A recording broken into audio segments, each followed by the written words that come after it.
Gracias. Hay un comentario en YouTube que dice Sí. esto, ¿no? Que lo estamos viendo en pantalla, que dice, por Dios, tercera temporada ya. ¿Cuánto ¿Tercera? dinero...? Sí, pone, por Dios, tercera temporada ya. ¿Cuánto dinero le habéis pagado ¿A quién?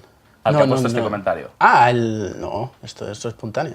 Pues eso No es pagamos que a nadie. tenéis un público fuerte, tío. Sí, de hecho piden la tercera, imagínate, nos echa la segunda. Si vosotros hicierais esta tercera temporada, o en realidad esta segunda, ¿cuánto dinero necesitaríais? ¿En qué lo gastaríais? Pues necesitamos unos 1.200 euros, aproximadamente. Está bien.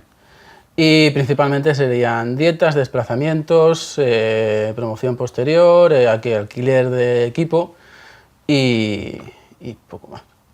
Hay una movida, ¿no? Porque como los perros como que no están como metidos dentro del ¿no? Como la rueda capitalista económica de usar el dinero, usarlos y no pagarlos, ¿hay un punto de explotación animal? ¿O es...?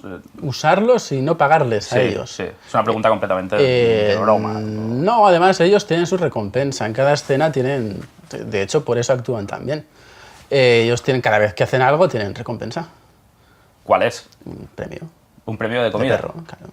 Para ellos es lo máximo. Pero, o sea, ellos, hay un punto que han mecanizado, que han interiorizado rollo perro de Pavlov. Esta es la cuarta que hago, de perros. Es la de si actúo bien me llevo un premio. Ese es el tema. Sí, yo creo que sí. Ahí, sobre todo, se puede ver, no sé si has visto la serie, has visto... Sí. Sobre todo las escenas donde aparece el tubo, que se meten por un tubo, esto ya lo tienen, ya es... al final era ver el tubo y se tiraban ya a saco. Evidentemente, al principio, en el tubo habían un montón de regalitos para que entraran ellos allí. Hostia, qué bueno. O sea, es como los actores con el dinero, ¿no? Con el sucio Ellos dinero. a premios, claro. Ellos con los premios. Se bañan en premios y tiran por ahí.